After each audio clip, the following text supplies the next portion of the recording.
I was born in Washington, D.C. My father was working for Roosevelt, who at that time was Assistant Secretary of the Navy. And I was born in a little house that had a coal in the backyard. And as I recalled, for years, it had a very high stoop. Went back to Washington, D.C. many, many years later after I was grown and discovered that my high stoop consisted of two very, very shallow steps. Left Washington, D.C. when I was about 8 and moved to the Bronx and then to Brooklyn. And that's where I met my aunts and uncles and cousins. In Washington, D.C., we had lived alone, and I hadn't any relatives there. And we lived within a half block of each other, so I had almost a family compound at that time. And that's where I grew up, mostly. It's also where I met my second taste of anti-Semitism. When we lived in Washington, D.C., we found literature under the door that said, "Jews and dogs, get out." And it was clearly signed by the Ku Klux Klan at that time. When I moved to Brooklyn, my memory, the first memory before I made friends, was a group of kids dancing around in a circle, holding hands and yelling, "Christ killer, Christ killer." And I didn't know what that was, but I did know that they went to a place where a lady dressed in black with white hood, sort of, a black hood with white trim, lived. So I went into her and I said to her, "I didn't kill a Christ." And she said, "Of course, dear, you didn't kill a Christ. Didn't kill Christ." And I felt better. And then I began to make friends with those same kids and grew up in the neighborhood with them, and later on dated some of the boys. And went on to Pratt Institute, where I was an art major, and from there to Columbia, from which I was graduated. And what did you study there? Fine art. And got married. I met Zeke when I was 17, lived with him till I was 19, and married him then, on and off. And waited 5 years for my son to be born, and then another 4 years before my daughter was born. And during that time, when Joe was 6 months old, the war started, and I was the first woman hired by the Navy Department. And that was fun. And I remember the men, when I came in, were very, very helpful until I was promoted to above them, and at which point I couldn't get the right time of day. And it was an interesting time because Zeke was working in the war effort, I was working in the Navy Yard. We never told each other what we were doing because at the time the slogan was, "Loose lips sink ships." And one day he said to me, "You're going to stay late tonight." And I thought, how does he know I'm going to stay late tonight? I didn't know that I was going to stay late. But what happened was that when we were sending material to a place called Mare Island, and I never knew when it was happening, I would be told that I had to stay late because I had to write up the way one used the machinery. And I had to write the specs, et cetera, et cetera. And then I discovered after the war that Zeke was working at ITT and he was manufacturing, working on coaxial cable, which we were using. So when they shipped coaxial cable to Mare Island, he knew I was going to stay late that night, but he wouldn't tell me till after the war was over. All the time he maintained this superior quality of mysticism, and he knew and I couldn't. What else would you want to know? Well, tell me a little bit more about the war and what that was like living through. Well, it was a change for women. I was the first woman in the Navy Yard. And originally I was assigned to go down to the ships that were brought in for repairs and to see what was happening with them and what was needed. And the first time I went down, and I think I wore a sweater, and there was a notice from the admiral that women were not to wear sweaters when they went down to the Navy, to the ships. And I was the only woman, but women were not. And then... Should they have just put Elaine on it could have been, it would have been more appropriate, but then I wore slacks, and the next time I went down, and these were little boys who were manning those ships. Right. They were young boys. They had not been around women for a long time. They were coming into New York, and here I was coming down. So they would look up the steps. So I wore a pair of pants. Well, evidently, my backside wiggled going up and down the steps. So a message came out from the Navy Department that women were not to wear slacks. So then I wore overalls. I got a big pair of overalls from somebody, and I wore those going down. And then the message came out, women were not to go down to the ships. So I didn't go anymore. But I do remember one of the, Le Bonhomme Richard came in. And they were little French sailors, and they looked about 15, and they were wearing berets with a little pom-pom on top. And they came in and they looked at the Brooklyn Navy Yard, which was a miserable looking place, and they said, "This is New York." They were so disappointed. I don't know what they expected, but it wasn't the Brooklyn Navy Yard. Tell me about the impact of what was happening over in Germany, for example. Did you know anyone that had relatives that were concerned about what was happening in Germany? Well, I tell you what did happen. I know a lot about that. But the first thing that appalled me, or was strange to me, was that we eventually did hire women in the Navy Yard.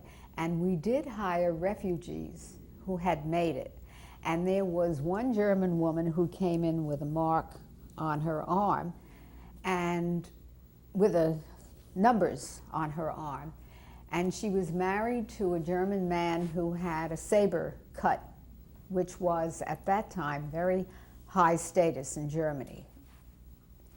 And she explained to me there was nothing wrong with Hitler. He had just chosen the wrong Jews.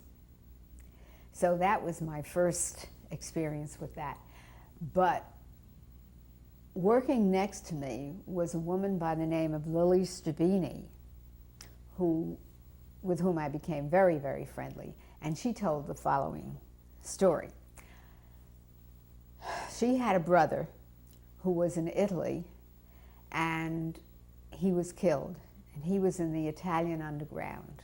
He had gone deliberately there from the United States. And one day she received a phone call from a man by the name of Count Pio Sterbini, whom I met. And he was a little short, round man, and Lily was very tall and very beautiful. And he explained to her that he had been fighting beside her brother when her brother was killed. He had been a newspaper man for a Vatican newspaper, and there was a price on his head. And at that time, if you married an American citizen, you could become an American citizen within a few years, but at least you were given the opportunity to stay in the United States. He was calling her from Ellis Island, and he said that if she would marry him, he would be able to stay in the U.S. If not, he was being shipped back immediately. And that if she would marry him, then at the end of the year, he would give her a divorce, and he would expect no marital relationship. It was just one of safety. And she agreed to do this, sight unseen, and he moved into her house. And at the end of the year, he offered her a divorce, and she said, "Not on your life." And so when I met them, they were quite happily married. He was about 15 or 20 years older than she. He was exceedingly charming, very well educated, very accomplished man. At the end of the war, we remained friends, and at that time, he told me what the two of them were doing. They had a list, I think, from some members of the U.S., some official members of the U.S., sub rosa. They had a list of people who were to be gotten out of Germany and Italy. And when they came out and were brought to the U.S., the Strabinis would put them into some kind of a training program so that they would become self-supporting. Let's leave that for now. Right after the war, I met a man by the name of Paul Tirola. And he was Polish, and he was married to the sister of a friend of mine. And the way he had met her was that he was a man who broke his way into concentration camps with a list of people who were to be rescued and removed. And that was his job all during the war. He was Jewish and he was Polish. He had never been to the United States. And he went into these concentration camps, and he saw this 16-year-old girl with whom he fell in love.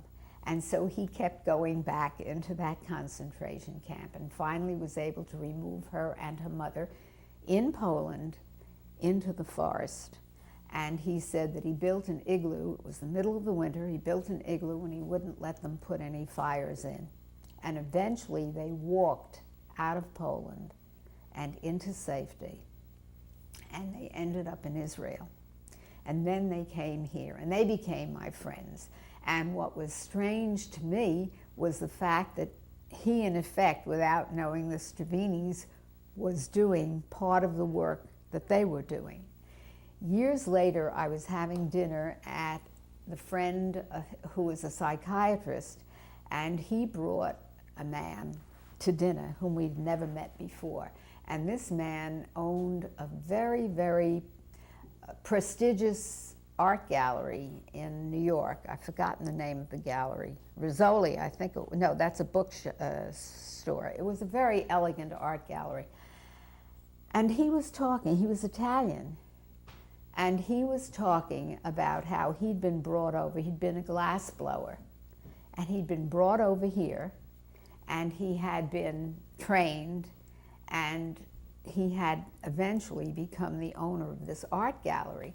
And he was holding this lovely wine glass, tall stemmed wine glass in his hand. And I said, "Did Pio Strabini, do you know Pio Strabini?" And he got white, and the wine glass broke. He crushed it so hard, his hand was bloody, the stem broke. Pio Strabini. And I felt as if all the strings of my life were coming together, knotted.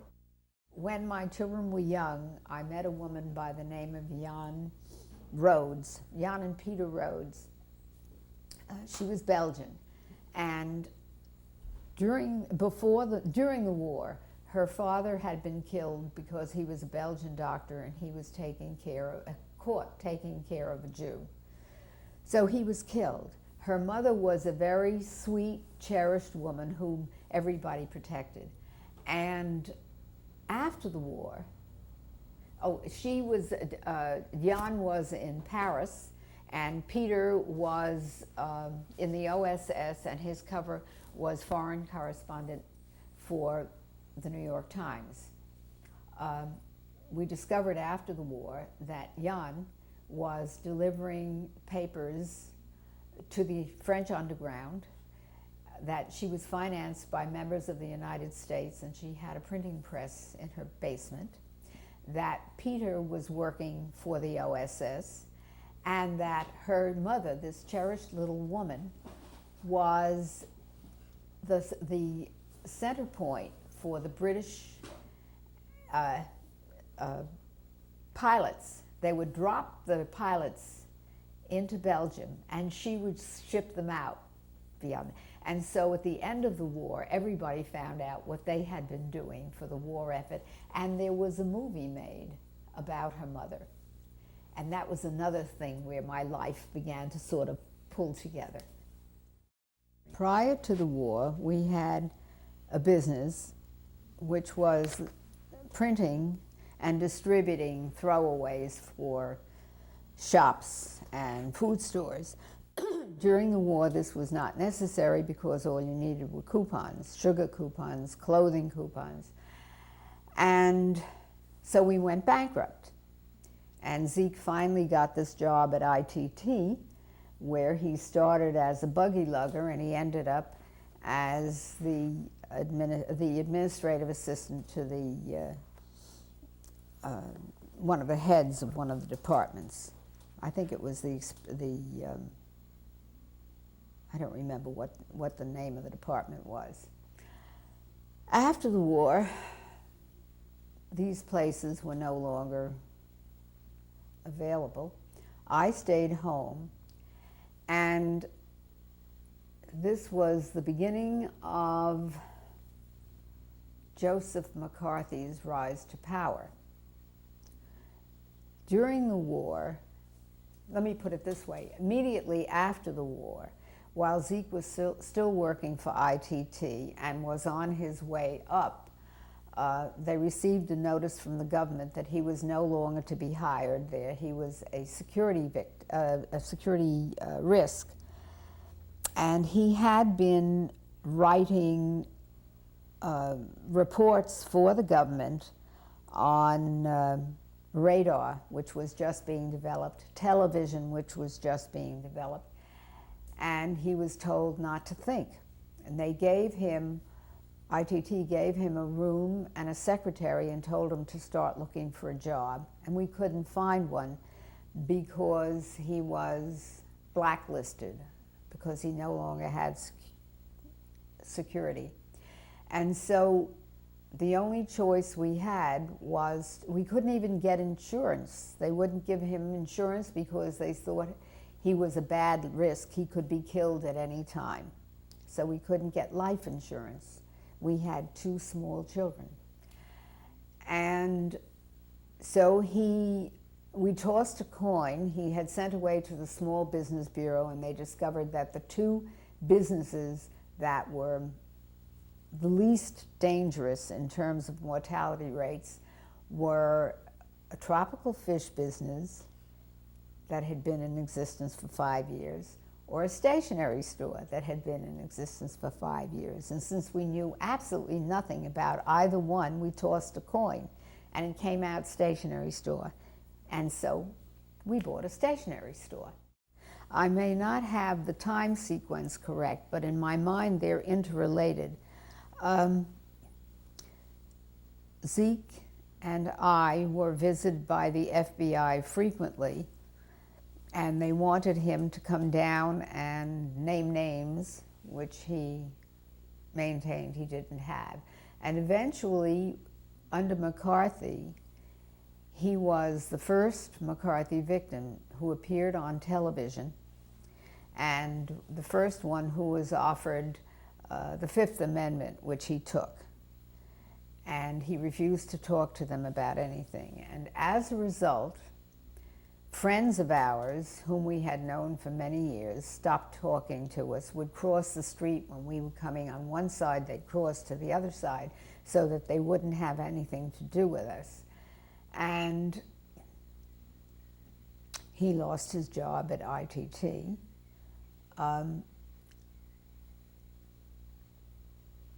It was then that I began to realize that you cannot put people in a box categorically.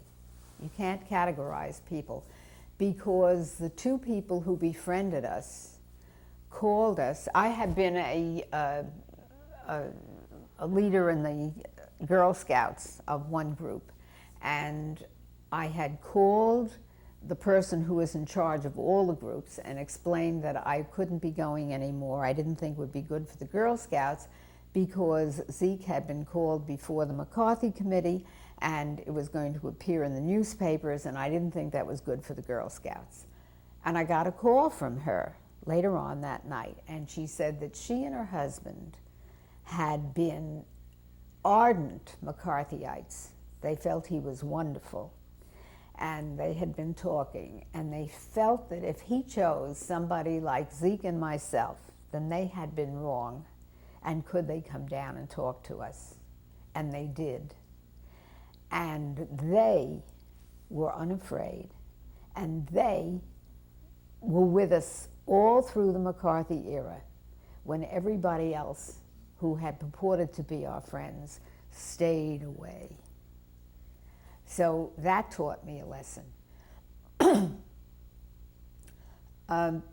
It was a hard time for the children because the newspapers published the fact that Zeke had refused, was a Fifth Amendment communist, that's what they called them, and that they gave his name, his address. There was a long column in the New York Times all about him. And then they mentioned Harriet and Joe and where they went to school. And adults would follow them to school and call them spy. And it was very difficult for them. And Joe at the time was getting out of Cub Scouts into Boy Scouts, and he was in the Cub Scouts with a little Catholic boy and a black boy. And the three of them wanted to stay together. And we discovered that the Catholic troop wouldn't take in the black boy or the Jewish boy. The Jewish troop wouldn't take in the Catholic boy or the black boy. And one day I walked past a Lutheran church and I spoke to the pastor. And he said, of course I'll take the three boys in. And that day or the day before or the week before, this whole business in the newspapers had appeared about us and Joe's name and stuff. So the first day that Joe went to this new Boy Scout troop, he got a medal as one of the best Boy Scouts of the year. And he was brought up front. And this was just the pastor doing something to make sure that he was accepted by the... I was so touched by that. And I could understand how Hitler gained power because there were no voices raised against McCarthy for all those many years until the Army McCarthy hearings. And even then, voices were fearful. Do you see any particular connection between that and what's happening today? Yeah, sure I do. The movement back toward fundamentalism and only thinking one way, certainly I do. The interesting thing that did happen to me was when The Way We Were appeared on in the movies, which was with Barbra Streisand. Joe called me from Boston. Harriet called me from California at different times, and both of them said, you have to see that movie. It's about you. And it was. It was very much what we had encountered during that time. Well, that was one story. There was something else. Well, tell me about the Rosenbergs. I mean, that's something I think. Okay, I was just about to tell you about that. And that's where I can't get the timing exactly correct, whether this occurred before or after or during the time that we were, because I know the FBI was stopping Zeke about the Rosenbergs as well. He was not still employed at IT when this? Oh no, Oh, I see. he was no longer employed by IT&T. We were in that stationery store business. As soon as McCarthy came into power, IT&T fired him. Would you tell me briefly about the Rosenbergs, what they were accused of, what happened? Okay, how the you came to be Rosenbergs, I wish I knew more. The Rosenbergs were accused of spying for the Soviet Union at that time. And Ethel and Julius Rosenberg lived in the same housing development that Zeke and I lived in. And their children went to the same nursery school. And we were all members of the American Labor Party. And I didn't know Ethel and I didn't know Julius, but I knew their kids because Joe and Harriet played with their two boys. And one day we were going on a trip to a park, and there were a group of mothers taking all of the kids. Some mothers were home, and Ethel called up to find out where we were going, and I told her, and she seemed nervous, and I paid no attention to it.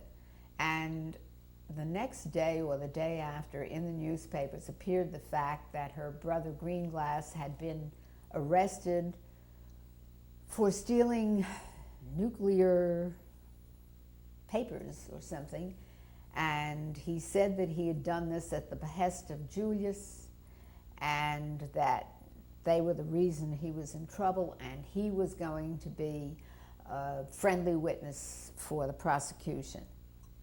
And later on, when we investigated, we discovered that Julius Greenglass had been in trouble all during his growing up years. He was an orphan with his older sister Ethel, and that she had taken care of him and pulled him out of trouble whenever he was in difficulty. He'd been a juvenile delinquent. And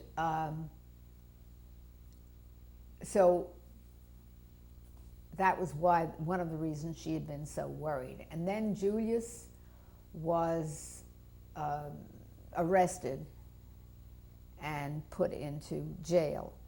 And then a doctor who had been friends with all of us came to my house to tell me that he had been called by Sapole, who was the new prosecutor, to find out if Julius and Ethel had tried to escape to Mexico. And while this doctor was a very friendly, sweet man, he had lousy records as a doctor, and he could never remember whether he'd given my kids a shot or when they had come in for something, and he would go leafing through the folders and he couldn't find the information. And this was the kind of doctor he was. He used to, strangely, he used to come to my house very frequently and call his office and say that if they wanted to reach him, he'd be at my home.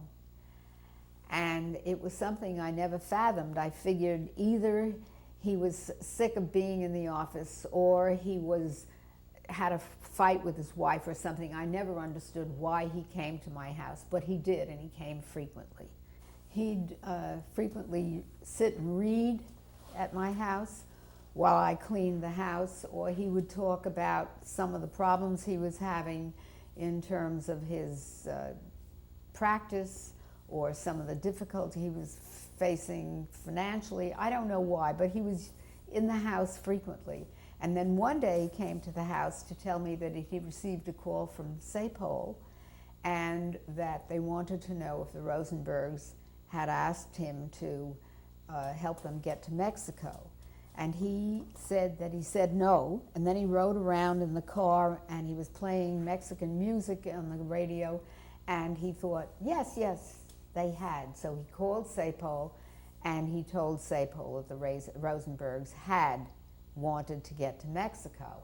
And I had to remind him that it was Zeke and myself who wanted to know if we needed shots to go to Mexico, because my mother-in-law had agreed to take the 2 children and we were going to go on a much-needed vacation. And I asked him why he did this. If he had said no, and his initial response was probably the correct one, why did he change it? And he said, well, his wife Hilda was head of the ALP and he wanted to protect her. And so I asked him how many other people he would name to the FBI in order to protect his wife. And I told him that he needed a lawyer, and I sent, because he was coming up against a very, very accomplished prosecutor. And I sent him to see a friend of mine who was a constitutional lawyer, who then came to me and said, stay away from him, this is a very dangerous fellow. And I did, I never spoke to him again. In the meantime, Emily Allman and Leona Atkins and I formed a group that would defend the Rosenbergs because I thought they were innocent. This was when Julius went into jail. I was coming downstairs one day and I saw Ethel, whom I had spoken to maybe once or twice before, and she was pale and small and looked a little frightened, and she was leaning against a wall and watching her kids play in the nursery school. And I came over and I said, Ethel, what's happening? And she said, I'm turning myself into the court. And I said, when? And she said, now. And I said, you can't go alone. I'll go with you. And so I put my arm through hers, and the 2 of us walked to Foley Square. And I didn't know what to talk about. I couldn't talk about what she was going into. I couldn't talk about her going to jail. I just didn't know what to talk about. So I talked about cockroaches that were coming up through the building. And there we were, 2 young women, poorly dressed, neither of us had a penny, walking to Foley Square, and I watched her walk up the stairs, and I went home, and I was very upset, and I wept for her and for her husband and for the children. And we formed this group, and we chose Manny Block as a lawyer. And like all of us, he was not a well-known man. He was probably as young as we, and as uninformed as we, and as naive as we, and we thought we would save them. But Sapol was Jewish, and here were 2 Jewish people in his hands, and he was determined that they were going to be punished so that he could not be accused of protecting them because they were Jewish.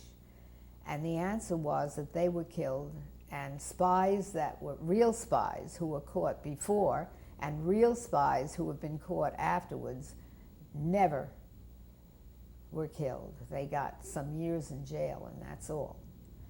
So it was a brutal time, and Zeke was stopped many times by the FBI and asked about the Rosenbergs. And they came to our house. As a matter of fact, I walked in one day, usually my door was open, and there they were in my house, waiting for me to find out about the Rosenbergs. And I had nothing I could tell them except that I thought that they were innocent, which I do to this day. That was a horrible time, a horrible time. After the war, and after this business with the Rosenbergs, I stayed home for a while and decided that I was a terrible housewife. I really did not like sitting around in the house. I didn't like housework, and I was getting very annoyed with myself. So I decided I better get to do something with my life.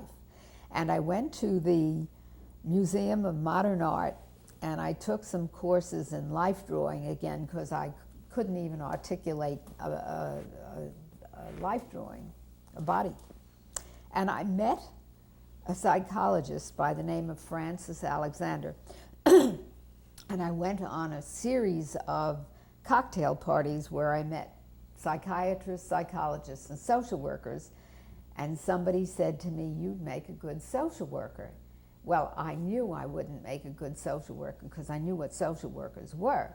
Social workers were ladies who had a bun on the top of their heads and hair straggling down. And they were wearing a slip which hung out on one side, and they had eyeglasses down around their noses, and they carried a basket with chicken heads hanging out, which they donated to the poor. So this woman said to me, "Yes, you would, and if you would go to social work school, I would hire you when you finished. Go to Columbia." So I went to Columbia and said I was applying to social work school, and they said, "You don't know anything about social work, so no, you can't apply. You have to get some training first." So I went to NYU to say I wanted to apply for social work school, and they said, "How old are you?" And I said, "I'm 35. And they said, "We don't give out applications for people who are 35. You're too old." And in the meantime, I had never learned to drive. So I called the AAA and I said I wanted to learn to drive. And they said to me, "Are you young or elderly?" And I said, "What do you mean by elderly?" And they said 35 and over, so I hung up on them. And finally, I decided that I really had better find a career. And I called up the psychiatric hospital that was close to me, because at Columbia they had told me that if I went to volunteer for a while and knew more about social work, I might apply there. So I went to Hillside Psychiatric Hospital, and they appointed me to do a group on current events with schizophrenic patients. And I was there about 2 weeks, and the head of social work came down, and he said, "What are you doing here?" And I told him, and he said, "But you don't belong here, you belong in the social work school." And I said, "Well, I tried to join them, they wouldn't have me." And 2 days later he came down, and he said, "You have an appointment at Adelphi. They're waiting for you." So I went to Adelphi, and they asked me if I wanted to be a caseworker, a group worker, or do administration, and I didn't know what any of them were. And I said, "Can I see some classes?" And they showed me classes, and in one class there were 6 men, and I said, "What are they doing?" They said, "Group work." I said, "I'll do group work." And then I said to them, "Why should I only do one? Why can't I do all 3 majors?" And they said, "Nobody's ever done that before." And I said, "I'll do all the work, I'll take all the exams, I'll read all the books, but I want to do all 3. And they agreed as an experiment. And I did all 3, and I was the first generic social worker they ever graduated from the school. And after I had worked at Hillside Hospital, I was invited to work at Downstate Medical Center, where Joe had just been graduated. And I was invited as assistant director. And I went there, and I shortly after that became director. And while I was there, I introduced myself to all of the different departments and told them that I was Elaine Heyman, I was the new director. The school was just starting, and what I was hoping to do. And in the office of the dean of students, who was a black man by the name of Charles Green, I introduced myself, and he said, "Were you at 5 Towns?" And I said, "Yes." Now let me tell you a little bit about 5 Towns. As a student in social work school, I was assigned to the 5 Towns, which was a black and Italian neighborhood, and it was the poor town of 4 very wealthy towns, in the center of which was Lawrence High School. And the kids told me that if you're white, you're all right, but if you're black, stand back. And that they never got anywhere. They either went to garage mechanics or they learned how to be a maid. And so I went around to the 3 schools that fed Lawrence, and I realized that the school that I was with, that group, had nothing, and the other schools had everything. So I went to visit the principal of Lawrence High School, and I said, you know, your students don't have a chance to come into the academic track if they're coming from this town. And he said, they don't want to. And I said, it isn't that they don't want to, they don't even know what it is. The highest level they've ever heard of is a nursing aide. That's all they see. And so I had a program developed by the kids in Five Towns Community House, and invited him. And at the end of that program, he stood with tears in his eyes, and he said, you know, it's too late for you, but it's not too late for your siblings, because we had some very, very bright kids there, and they did talented kids, and they did a beautiful job on that program. And so when I went in to see Charles Green, I said my name was Elaine Heyman, and he said, from Five Towns Community House? And I said, yes, and he said, congratulations, I'm your first college graduate. And that was wonderful. And we became close friends. And while I was there, I noticed 2 residents walking down and talking about how they examined women. They stood them on either side of a table. They had a nursing aide on either side. They were naked. They put them on the table. They stuck their finger in. They took it out, and they could examine 20 women in an hour. And I was furious. So I went to the head of obstetrics, and I complained. And 2 days later, the head of the medical school called me and said, I notice you don't like the way we teach medicine. And I said, no, you teach it as if it's people are walking illnesses, and they're not. And he said, well, do you have any ideas? And I said, yes, I do. And that week, the head of medicine called me and said, we would like to get together with you to devise a program for the medical students. And so I devised the first program, which consisted of 5 teams of medical students, the first and second year medical students who come into school full of ideas, and the third and fourth year medical students who by that time see everybody as a walking illness, and an attending from each of the specialties, and a nursing student who was going for her master's, and a social work student who was going for a master's, and each one of those comprised a team, and we assigned a family to each of them. Many years later, and you signed up for 4 years, so that I was sure that the family always had doctors with medical students as doctors with whom they were familiar. Many years ago, maybe 5 or 6 years ago, there was an article in the New York Times Magazine section all about Harvard Medical School and this wonderful program they have for medical students who are taking medicine. And it was my program. And I was very pleased to see that it had moved on. And then I didn't like the way they were treating patients who had had cancer, who were getting chemotherapy. There were no beds. People were sitting in the halls. They were sick. So I wrote up a suggestion that we buy or rent an apartment and have a nurse there and the family for a patient who had had chemotherapy who couldn't go home. And this came to the attention of somebody in oncology, and the next thing I knew, they asked me to join them, and they were writing up a grant for a breast cancer network. And so I became a member of the executive committee. We wrote up the grant, and then they asked me to head the education committee for doctors and nurses and lay people with breast cancer. So I did that and went all over the country because I had been asked.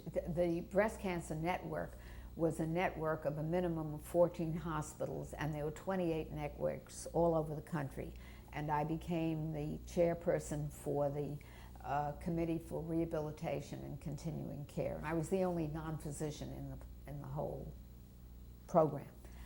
And then NCI heard about me, and they invited me to chair their Committee for Rehabilitation and Continuing Care for the nation, which I did. And ran some programs for them. And then I was chairing a meeting at the American Hospital Association in Manhattan, and I had my car under the Manhattan Bridge, and I was going home when I was run over by a truck and ended up in the hospital unable to breathe or see or anything else. I had 25 fractures and collapsed lungs, and I was blind. And I wasn't supposed to live, but I did.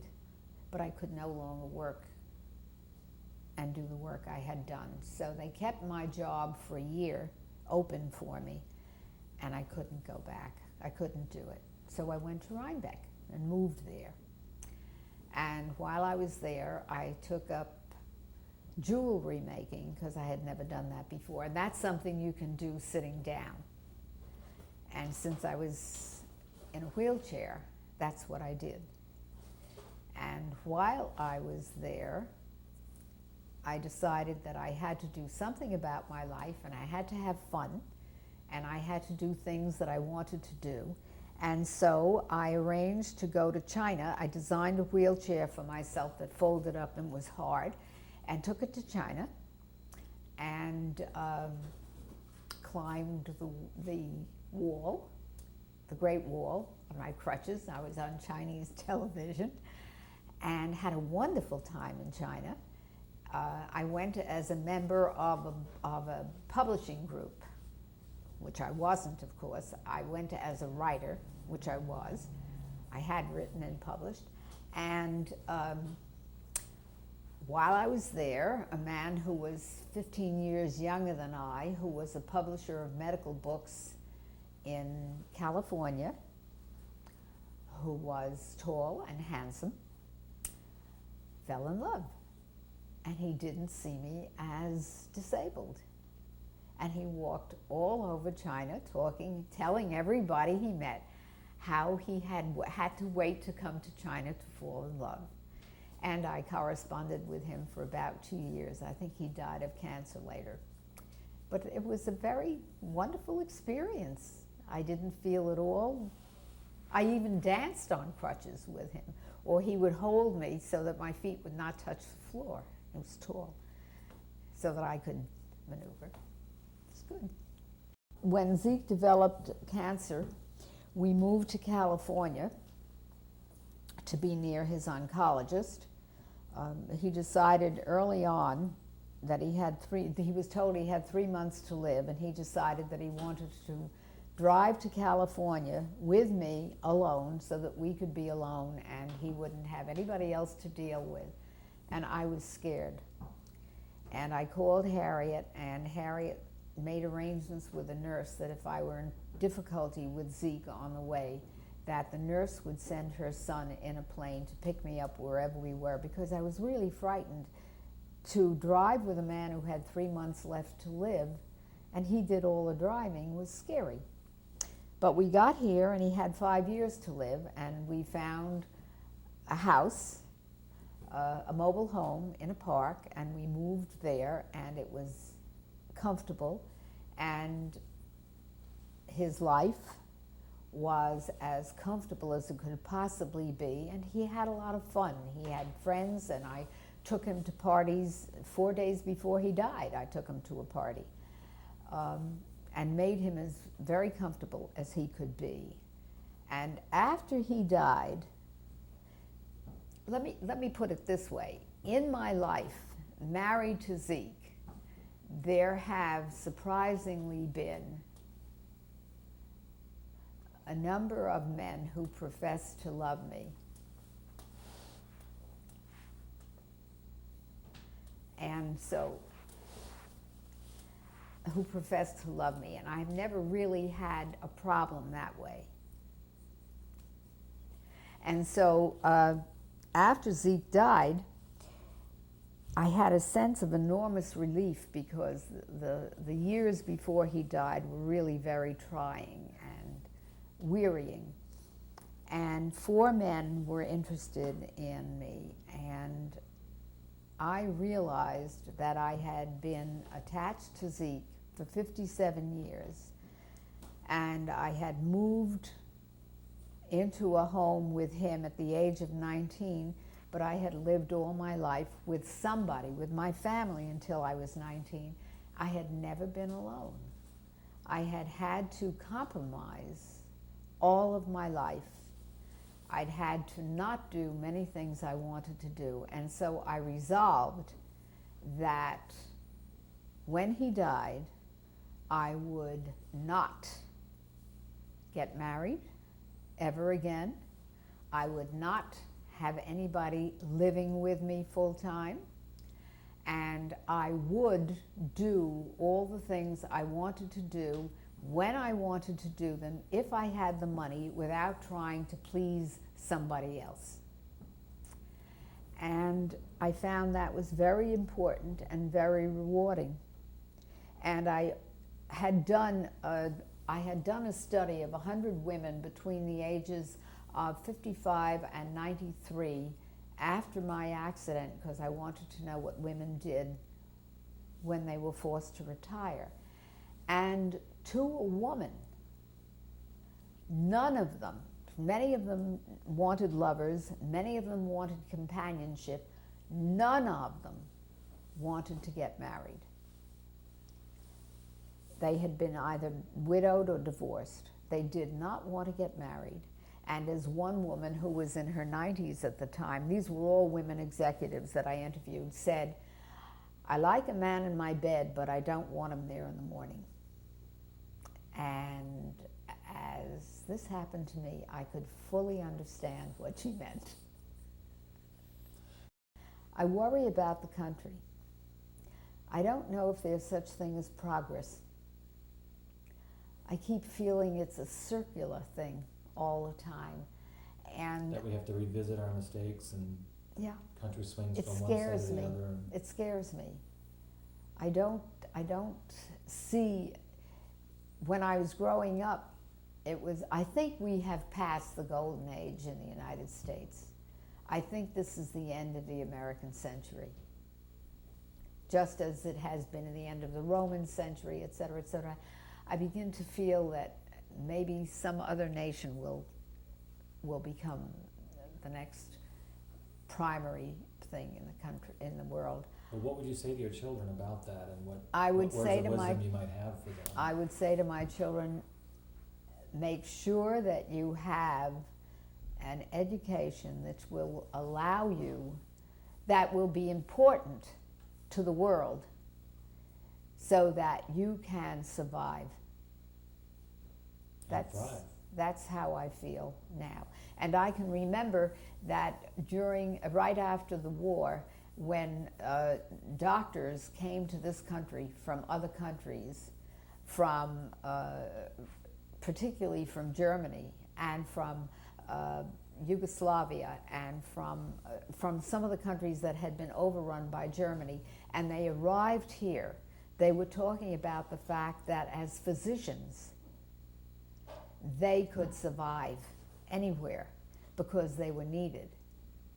Lawyers didn't have that same opportunity because the law in Germany was different than the law but doctors could survive, even if it meant, as it did in Germany, for instance, or in Hungary, or any of those countries, they had to survive on barter.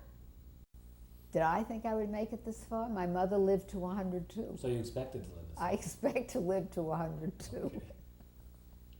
So I have a number of years left in which to accomplish things. What are you planning on doing in the next few years? What kind of goals have you set for yourself? Well, I'd like to keep doing the artwork, so I want to learn how to do graphic arts on the computer. I took up the computer last year so that I can speak the same language as my children and my grandchildren. And Zika and Caroline are very helpful in that direction. I'm looking forward to my 80th birthday. I'm looking forward to seeing my family together on my 80th birthday. That's my biggest pleasure. And I was delighted to find out that my grandson, David, and my grandson, Todd, and my granddaughter, Zika, and I, and my son, Joseph, are all going to be celebrating our birthdays around the same time. So it's exciting. Last night I was thinking of a cake, and I want the cake to have my name with 80 in the center, and then I want everybody else's name who has a birthday around it. It's very exciting, pleasant to look forward to. And I hope to have some more lovers.